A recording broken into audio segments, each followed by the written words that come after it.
On the day before the joint entrance exam, someone tampered with my drinking water. My best friend surpassed me and got the only guaranteed admission spot. My childhood sweetheart comforted me, saying it was okay since there was still the college entrance exam Gaokao to take. However, he was kidnapped on the day of the Gaokao, and my childhood sweetheart missed the exam too. While rescuing me to repay him, I married him. Years later, my best friend, who graduated from a prestigious university and lived a glamorous life, came to my wedding. Accidentally, she overheard my husband, her childhood sweetheart, say to her, "Ran, thanks to you for making her miss both exams. Otherwise, he would never have married her." Su Ran let out a sarcastic laugh and replied, "Who told her she's the daughter of my dad's ex-wife? If I don't trample her into the mud, how can my mom get the upper hand over that old woman?" Overwhelmed by anger, he drove my car and crippled them all. He was sentenced to death, but when I opened my eyes again, I had been reborn and returned to my senior year of high school. Guys, the full text ends here. Tuan reminds you to connect to someone else's Wi-Fi and get your potato chips ready. I'm about to start chatting away. Nan. Let me get you some water. You can squeeze in 2 more exam questions during the break. Su Ran stood in front of me and said timidly. Before I could speak, she took the empty cup from my desk. My childhood sweetheart, He Jing, walked over from the last row and sat next to me. Nan Ran is so nice to you. She's always been second place, but she's willing to give up her break time to let you study. It's like him taking advantage of Su Ran. The surrounding classmates looked over with various expressions. Some whispered, "Is Shen Nan bullying the school beauty? Aren't they childhood friends? Why do I feel like the school beauty is so submissive in front of her? It's easier to take advantage of someone you've grown up with." He Jing heard these comments, a flash of amusement in his eyes, but he pretended to be angry and shouted loudly, "Shut up, everyone. Nan isn't like that." Afterward, He Jing looked at me with deep affection and said, Nan, no matter how many people misunderstand you, I will always stand by your side." Ignored He Jing, and didn't even lift my eyelids. It was this exact day in my previous life that I drank the water Su Ran fetched for me. I had diarrhea until I was dehydrated and unconscious, and missed the joint entrance exam entirely, without me as her competitor.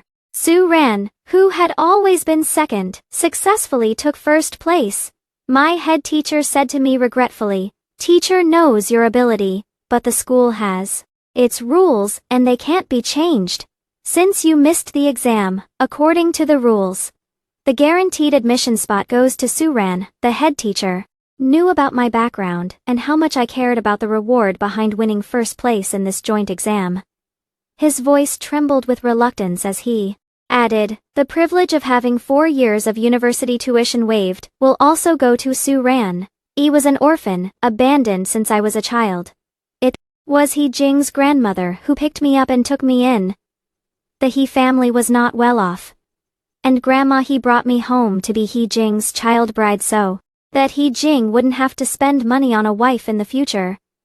In the He family, I did all the chores, washing clothes, cooking, feeding the chickens, and pigs, but I never had enough to eat or warm clothes to wear.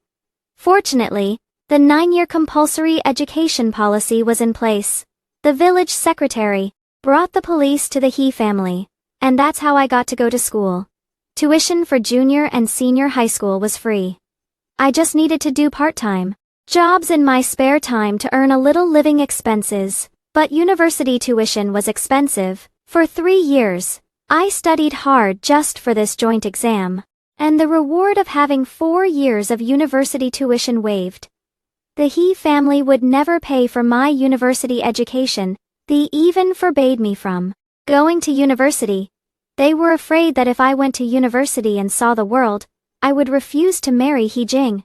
So they tried every means to keep me in this backward and poor mountainous area. In my previous life, after missing the joint exam, I went back to school to get my cup and have it tested at the hospital, but I couldn't find it anywhere. Accompanied by my head teacher, I went to check the classroom surveillance, only to be told that the camera had been broken a week earlier. The last footage showed He Jing playing basketball in the classroom. The ball bounced up and smashed the camera. On the day before the joint entrance exam, someone tampered with my drinking water. My best friend surpassed me and got the only guaranteed admission.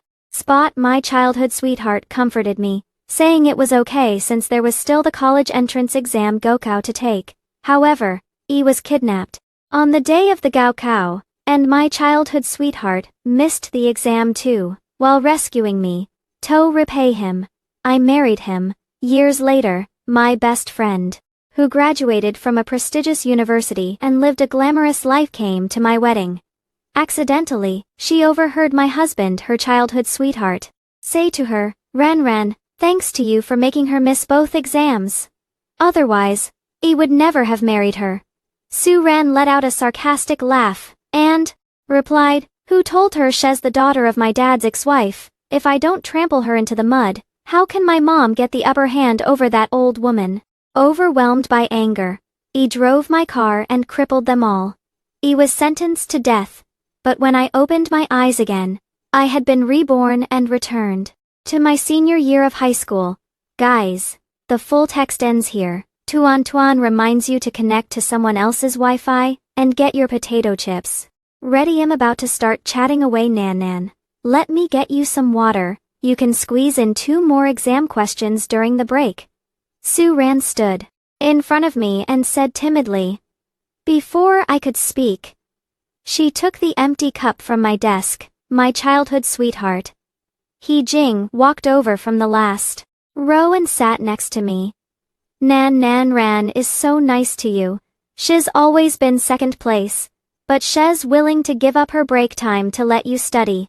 It's like him taking advantage of Su Ran. The surrounding classmates looked over with various expressions. Some whispered, "Is Shen Nan bullying the school beauty? Aren't they childhood friends? Why do I feel like the school beauty is so submissive in front of her? It's easier to take advantage of someone you've grown up with." He Jing heard these comments, a flash of amusement in his eyes, but he pretended to be angry and shouted loudly, "Shut up, everyone. Nan isn't like that." Afterward, He Jing looked at me with deep affection and said, Nan, no matter how many people misunderstand you, I will always stand by your side." Ignored He Jing, and didn't even lift my eyelids. It was this exact day in my previous life that I drank the water Su Ran fetched for me. I had diarrhea until I was dehydrated and unconscious, and missed the joint entrance exam entirely, without me as her competitor. Su Ran, who had always been second, successfully took first place. My head teacher said to me regretfully, "Teacher knows your ability, but the school has its rules and they can't be changed. Since you missed the exam, according to the rules, the guaranteed admission spot goes to Su Ran." The head teacher knew about my background and how much I cared about the reward behind winning first place in this joint exam. His voice trembled with reluctance as he added, "The privilege of having 4 years of university tuition waived will also go to Su Ran. He was an orphan, abandoned since I was a child. It was He Jing's grandmother who picked me up and took me in. The He family was not well off, and Grandma He brought me home to be He Jing's child bride so that He Jing wouldn't have to spend money on a wife in the future. In the He family, I did all the chores, washing clothes, cooking, feeding the chickens, and pig's butt. I never had enough to eat or warm clothes to wear. Fortunately, the 9-year compulsory education policy was in place. The village secretary brought the police to the He family, and that's how I got to go to school. Tuition for junior and senior high school was free. I just needed to do part-time jobs in my spare time to earn a little living expenses, but university tuition was expensive. For 3 years, I studied hard just for this joint exam, and the reward of having 4 years of university tuition waived. The He family would never pay for my university education. They even forbade me from going to university. They were afraid that if I went to university and saw the world, I would refuse to marry He Jing. So they tried every means to keep Me in this backward and poor mountainous area, in my previous life, after missing the joint exam, I went back to school to get my cup and have it tested at the hospital, but I couldn't find it anywhere. Accompanied by my head teacher, I went to check the classroom surveillance, only to be told that the camera had been broken a week earlier. The last footage showed He Jing playing basketball in the classroom. The ball bounced up and smashed the camera. I wasn't oblivious to these coincidences, suspected He Jing before, but the moment he gave up the Gokao to find me, all my doubts vanished. Who could have known this was just a show he directed himself? All to make me feel indebted to him for life. He knew he'd never get into college. He couldn't even focus on studying, terrified that I'd attend a good university, cross social classes, and leave him behind. He colluded with Su Ran to ruin my future. Su Ran placed the filled cup on my desk, then gave me a timid smile, her eyes brimming with cautious flattery. Nan nan, I mixed half hot water and half cold. Its temperature is just right now. You can drink it? My eyes stayed on the exam questions as I hummed a reply, too lazy to look at her. She bit her lip, her eyes reddening instantly. Nan nan, did I do something wrong? You're so cold to me. Su Ran was popular in class, and with her striking looks, Manny rushed to her defense. Monitor, who do you think you are? The school beauty doesn't owe you anything. She fetched water for you, and you're just brushing her off. Can't you even say thank you? Without lifting my head, I said, thanks. The people criticizing me fell silent, and Su Ran froze too. The bell rang, so she had to return to her seat. Unwilling, I glanced at my cup, then at the identical one on Su Ran's desk. Su Ran and He Jing were from the same village, but her family was a bit better off. Most of my things were hand-me-downs from her, and I'd always been grateful for Thievin, though she loved to joke in front of others. The clothes Grandma's wearing, I gave them to her. They were too loose on me, but they fit her perfectly. There were countless comments like that. In elementary school, my classmates mocked me for being a beggar who treated Su Ran's cast-offs like treasures. By high school, she'd buy 2 of everything, then give 1 to me. If I refused, she'd give it to Grandma. He instead, I'd thought I'd left the beggar label behind only to be called a copycat instead. I'd use the money from my part-time jobs to pay Su Ran back. I never wanted to owe her anything. I'd always believed no one was perfect. Everyone has flaws. As the saying goes, judge deeds, not intentions, and even deeds fall short of perfection, no matter what her true motives were. She'd at least given me clothes to wear and cups to use, but it wasn't until my death that I learned the truth about my background. I was her half-sister, born to the same father but different mothers. Her malice hadn't been my imagination after all. From the small mirror in front of me, I saw Su Ran's venomous gaze fixed on my cup. I deliberately picked it up and twisted the lid open. Her pupils dilated slightly, and the corners of her mouth twitched with excitement. The next second, I twisted the lid shut again. Her pupils contracted, she clenched her teeth, and her fingers dug into her palms. For the entire class, I repeated this, torturing her nerves. By the end of the period, her once clear eyes were bloodshot, and her body trembled uncontrollably. I found it amusing. How dare someone with such a fragile mind do evil? When the bell rang, Su Ran stood up abruptly. I immediately picked up the cup, rolled my throat, and pretended to take a few sips. Only then did she sit back down, relieved. I capped the cup, laid my head on the desk, and feigned sleep. From the corner of my eye, I saw her drag He Jing out. While they were gone, I poured the water into an empty mineral water bottle, stuffed it in my bag, and hid it. I put the empty cup back on the desk. When Su Ran returned, she deliberately passed my seat and picked up the cup. The lighter weight made her grin. Nan nan, let me fetch you more water. She ran off laughing. Cup in hand. In the next class, I pretended to clutch my stomach and shed tears. In the mirror, Su Ran couldn't help but curl her lips and exchange a glance with He Jing in the last row. When time felt right, I stood up, still holding my stomach. and asked my English teacher for leave. Teacher, my stomach suddenly hurts really bad. My English teacher was my favorite. She was also my head teacher. In my previous life, Shed pulled strings everywhere for me, even when I missed the Gokao. Shed gone to the He family to find Grandma He, offering to pay for my repeat year. But Grandma He had hit her on the head with a broom and chased her out. Worse still, Grandma He had gone to the school and made a scene, claiming the head teacher had ulterior motives for me. The teacher was suspended, and even reported and insulted by other parents.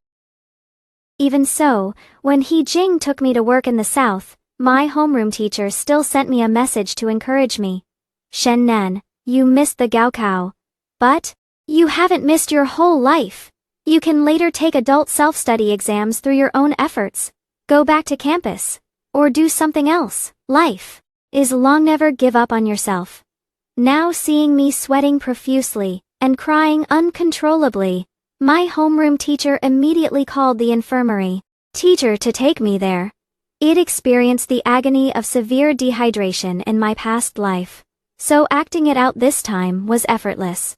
When Su Ran and He Jing came to see me, they only relaxed and went back to class after seeing me rush to the toilet repeatedly, my face deathly pale. During the last evening study session, I asked my homeroom teacher for leave to stay in a hospital outside. In the classroom, the teacher sighed regretfully. How could this happen? Shen Nan is hospitalized at such a crucial time. Tomorrow is the joint exam. No, we need to go see her. After the teacher left, Su Ran and He Jing were ecstatic. Su Ran even hummed a song on the way back.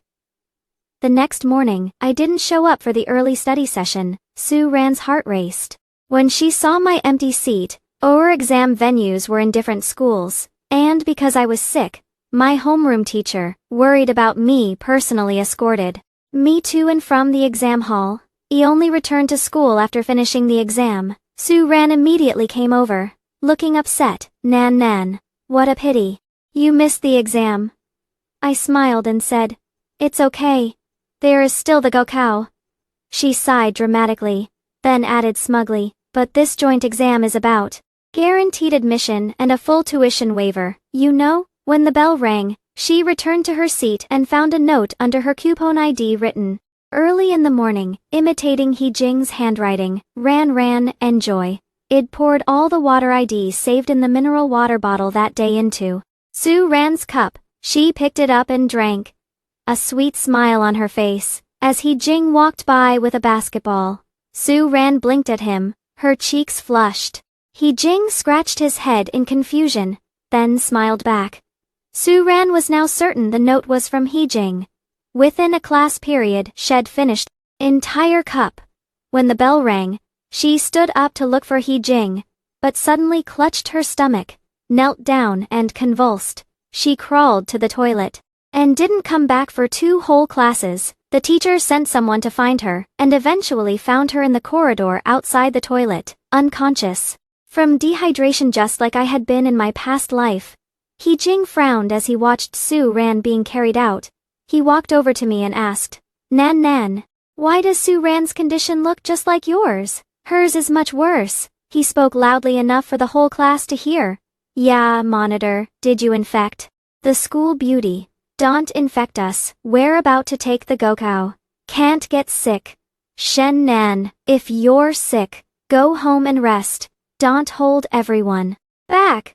Who doesn't know you're an orphan? So poor. Maybe you have some contagious disease you can't afford to treat. The school beauty probably got it from being too close to you. Accusations and insults erupted. I looked at He Jing, but he showed no sympathy. Instead, he seemed to relish the chaos, his mood improving as the insults grew louder. Had always said he loved me, that I was the most important person in his life, but his love always put me in humiliating situations. When the teacher walked in, the classmates immediately complained. Teacher, Su Ran's condition is exactly the same as Shen Nan's. She must have infected her. We're taking the Gokao soon. What if she infects us? Let her drop out, or we'll call the education bureau to protest. He Jing loved putting me in positions where everyone despised me, only to play the hero and stand up for me afterward. But he was the one who caused all this chaos in the first place. I watched his performance coldly.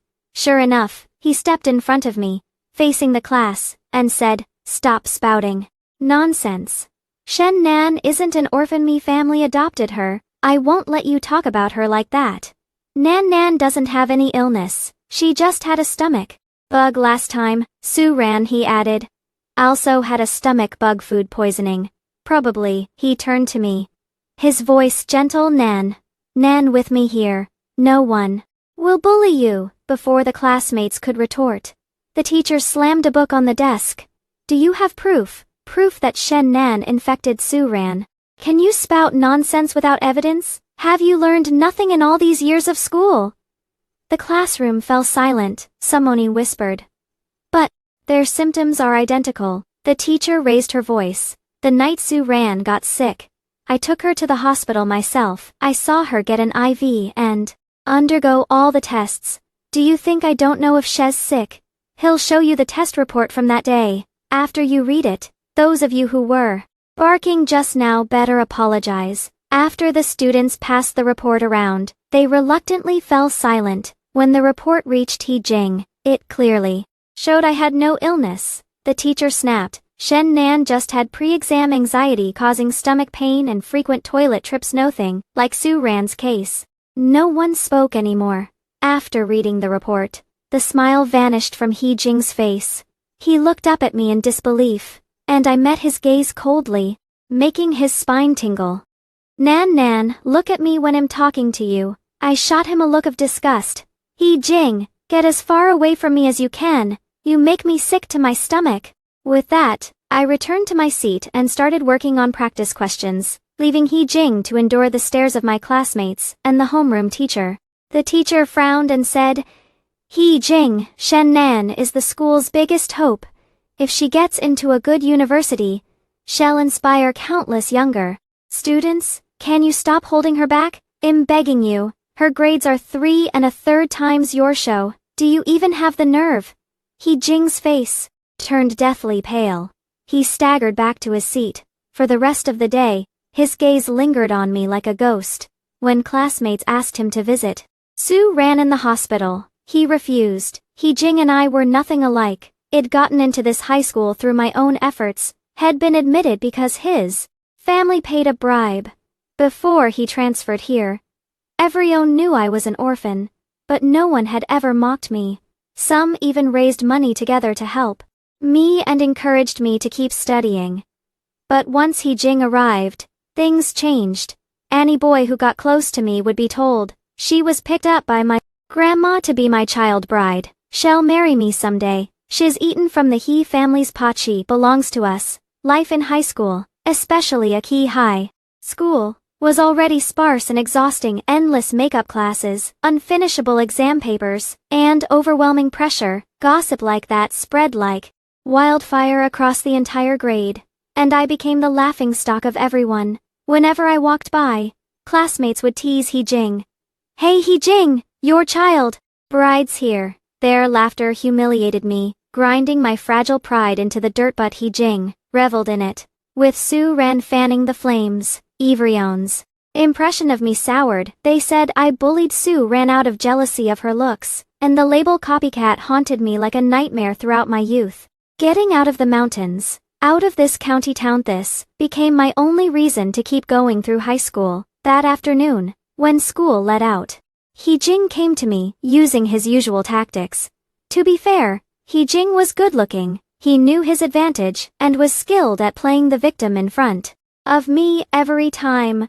Before I could even feel sorry for him, other girls would rush to defend him. Nan, Grandma made dinner. She's waiting for you to come home," he said. I packed my books into my bag. "I'm not going back. He Jing, I'll never go back again." A flash of panic crossed his eyes. "What do you mean exactly?" "What I said." I pulled out a document stamped by the authorities and handed it to him. It clearly stated, termination of adoption. He Jing, I have nothing to do with the He family anymore and nothing to do with you if you keep lying about me being your child bride or that Marry you, I'll sue you, and your grandma, she's guilty of child abduction and unlawful detention. He Jing stared at the words on the paper, his lips trembling. Shen Nan, how could you? My grandma raised you all these years, and now you're being so ungrateful, even slandering her like this. More and more students gathered to watch. Every Friday, the school gave a day and a half break, so students from other classes had come to wait for friends in our classroom. A crowd formed inside and outside the room, and He Jing's loud voice ensured everyone heard him. Accusations against me erupted again. He Jing was terrible at studying, but he was a master of distorting the truth with rhetoric. He always put others on the moral high ground to blame them, while painting himself as the innocent victim. I sneered, your grandma picked me up only to save the bride price money she'd have to pay when you grew up. When I arrived at your house, I was only 4 years old. Yet I had to stand on a stool to learn how to cook. I never had a decent set of clothes to wear on. Freezing winter days, my feet turned purple with cold. While you got to sit by the fire, when it was time for school, you got to go, but I was stuck at home, cutting pigweed and feeding chickens. The village secretary came several times, saying compulsory education meant I had to go to school. But your grandma refused to register my household registration. She was afraid I'd run away. In the end, the secretary threatened to send me to a welfare home, since she had no legal right to keep me. Only then, fearing I'd leave, did she finally register me. It was only after the police came that I could attend school. I was just Shalil when I started senior year. He Jing's face flushed with shame and anger. He glared at me fiercely and shouted, "Shut up!" I sneered, unafraid, my eyes reddening as I spoke. Why should I? Weren't you calling me ungrateful? Weren't you saying your grandma raised me? I was just see when your grandma locked you in my room one night, trying to make you force yourself on me. She thought if you took my virginity, it'd never run away and would have to marry you if I hadn't grabbed a pair of scissors and hurt myself to scare you off. You and your grandma would have ruined me long ago. You just thought I'd be too ashamed to talk about this since I'm a girl who cares about her reputation. That's why you've always acted so recklessly. Well, He Jing, I don't care about my reputation anymore. I just want to get into a good university and live a proper life. You say your grandma raised me all these years. Have I ever used a single yuan of your family's money? My tuition and living expenses were all waived, and I worked part-time in my spare time. When I went back to your house, I had to do all the chores, and your grandma even stole my earnings. What exactly has your family ever done for me? My words were sharp and forceful. The once quiet classroom erupted with curses directed at He Jing. Have you no shame? He Jing, you went around telling everyone you and the monitor were a couple, but it was all one-sided. This is basically human trafficking.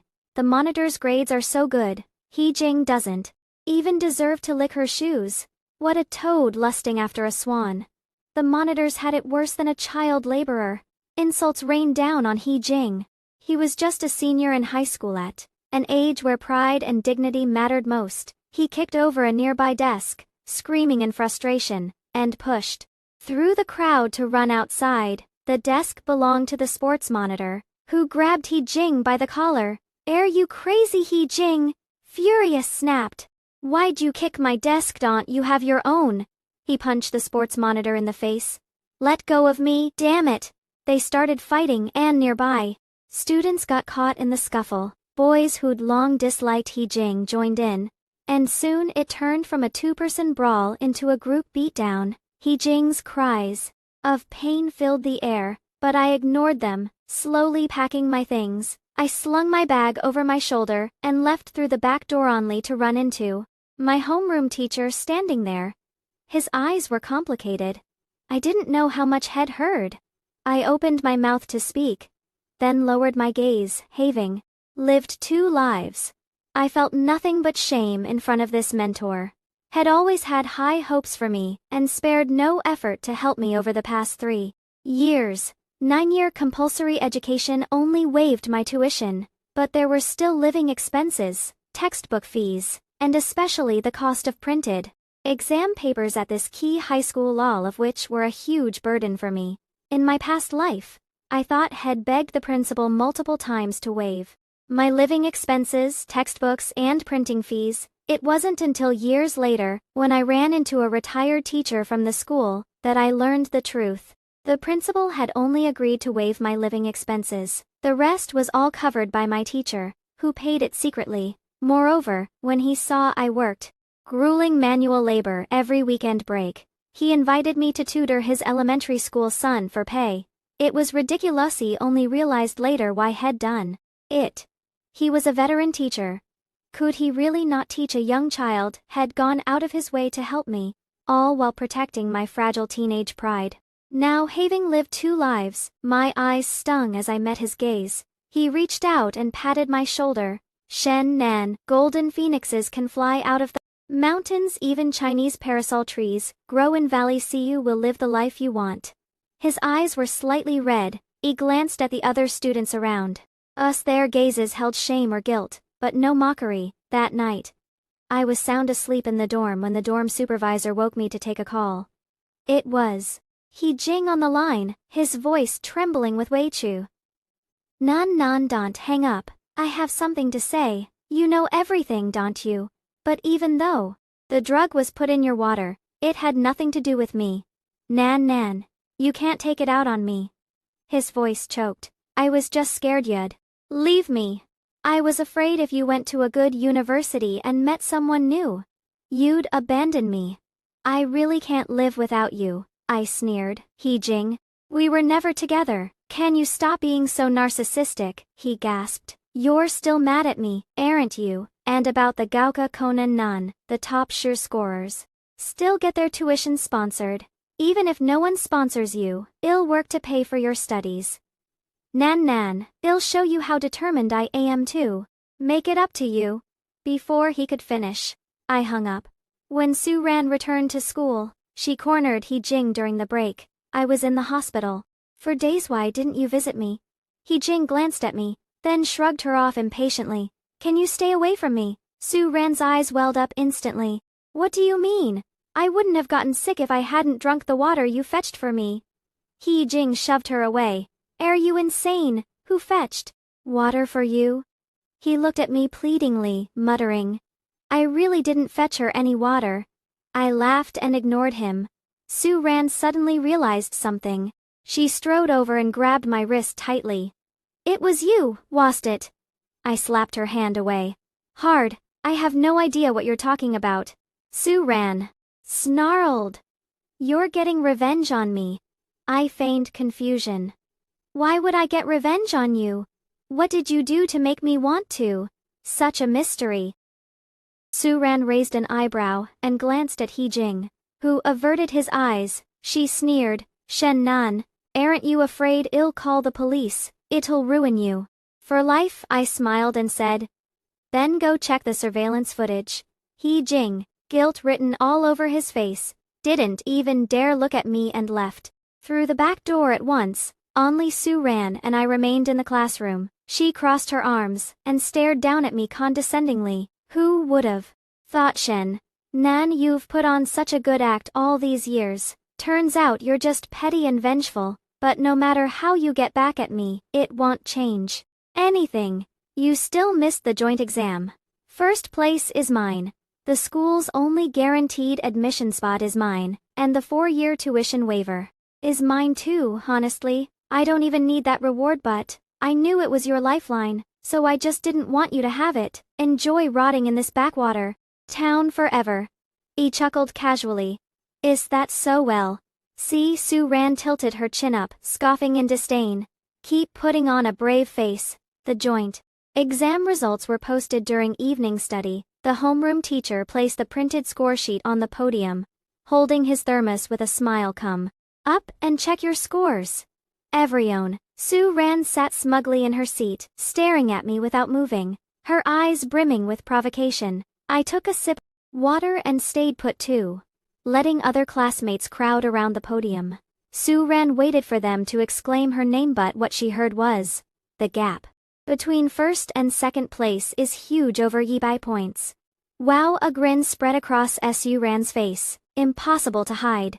But the next second, Summonin said, "The monitor is amazing, the school beauty is not even close." Shu Ran's face turned scarlet, she stood up, yelling, "What are you talking about? That's impossible."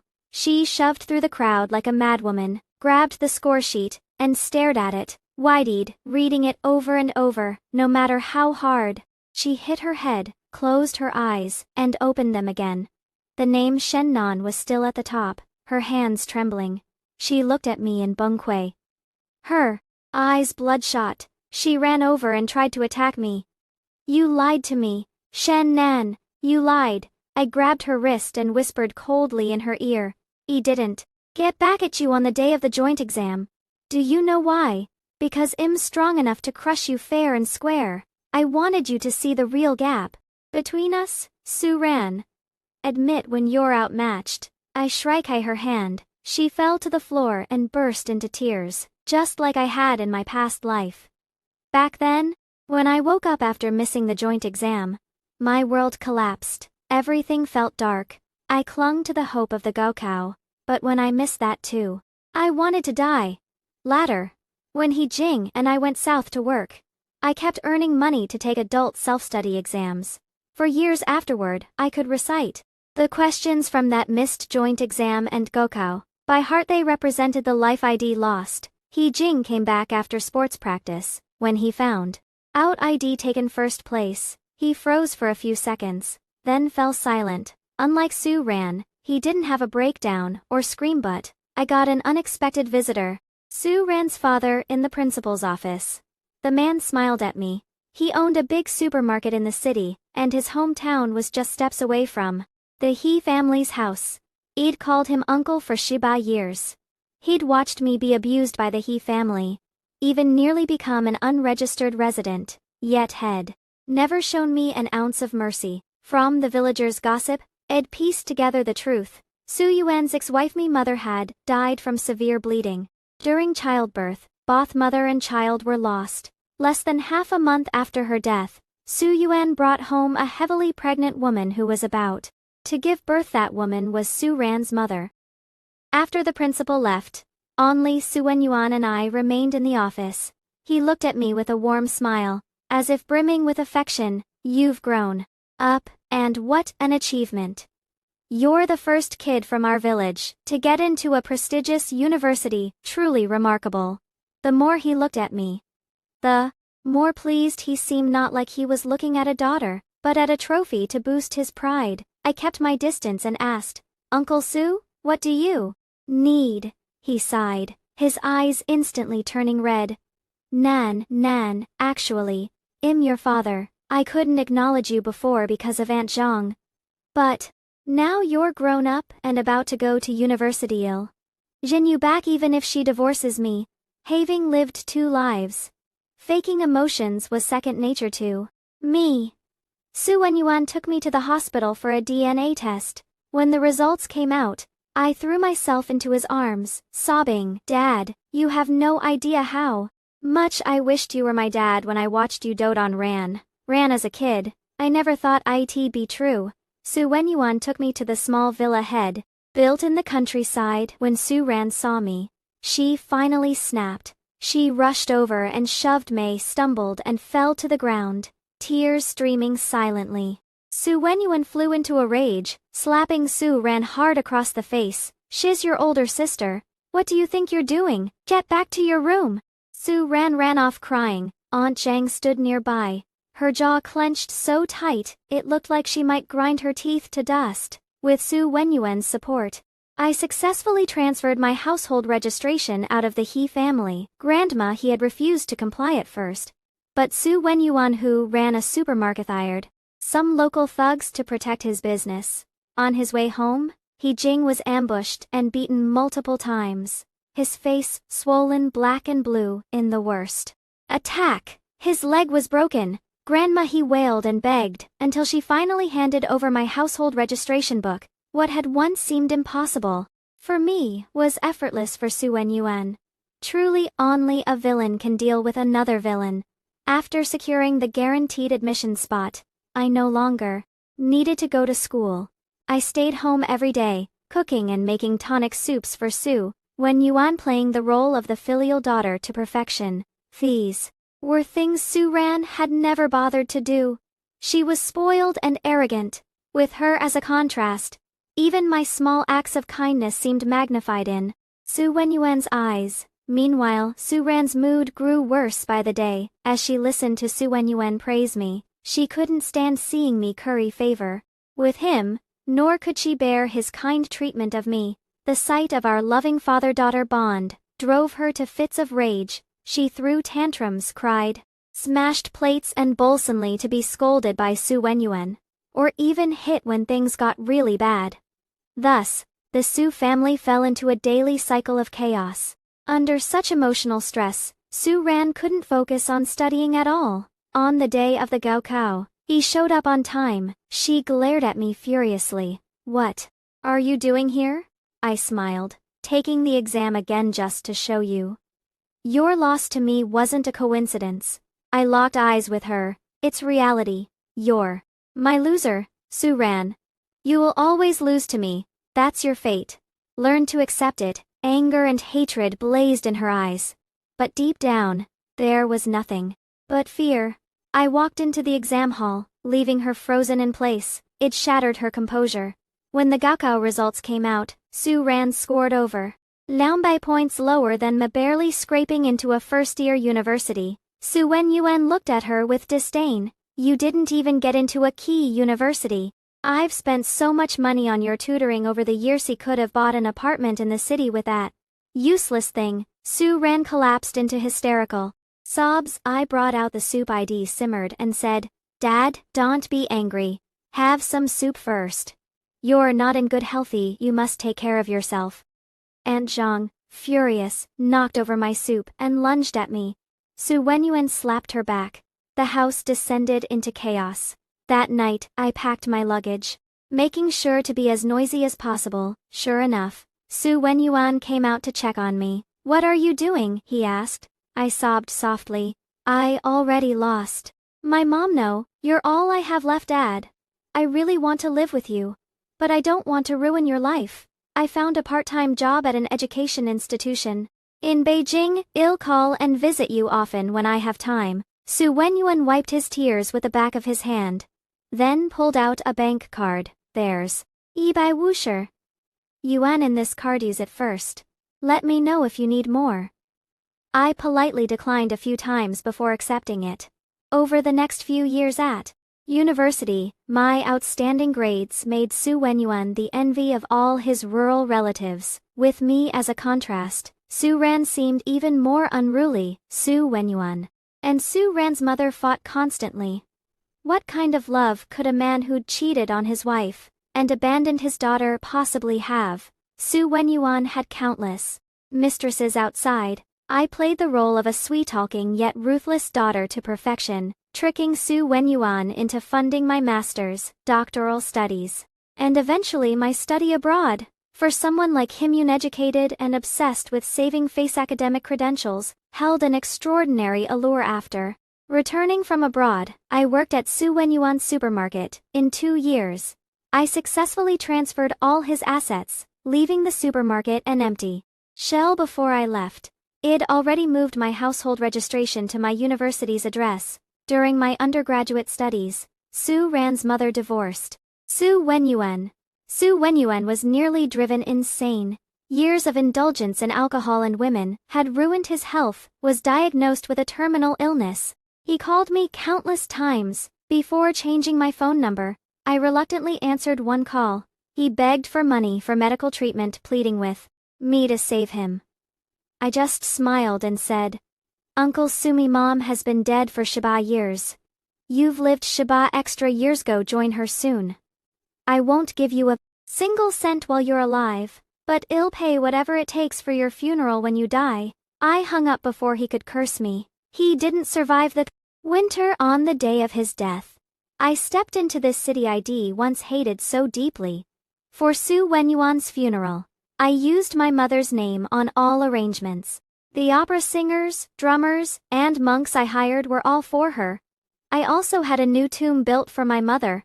The guests were stunned but dared not say a word. The opera was in full swing on stage, and the guests were enjoying their meal when Su Ran suddenly rushed at me, brandishing a knife. He Jing pushed me out of the way, and the two of them fought. Su Ran chopped off He Jing's hand with one swing. As the police took her away, she kept cursing me before the ambulance took He Jing away. He smiled at me. Nan Nan, I'm glad you're okay. I looked at him coldly and said, was this another scheme you planned with Su Ran? You really spared no expense. What will you do now that your hand can't be reattached? His face turned deathly pale. He tried to speak pained, but finally pressed his lips together weakly. Nan, I'm sorry don't. He cut him off. You make me sick. After the funeral, I buried Su Wenyuan far away. When Head bought my mother, he hadn't even given her a tombstone, just a small mound of dirt. That's exactly how I treated him. I lied to him. I didn't spend a cent on his burial. After all, I grew up in poverty. I'm sure Uncle Su would understand. Right,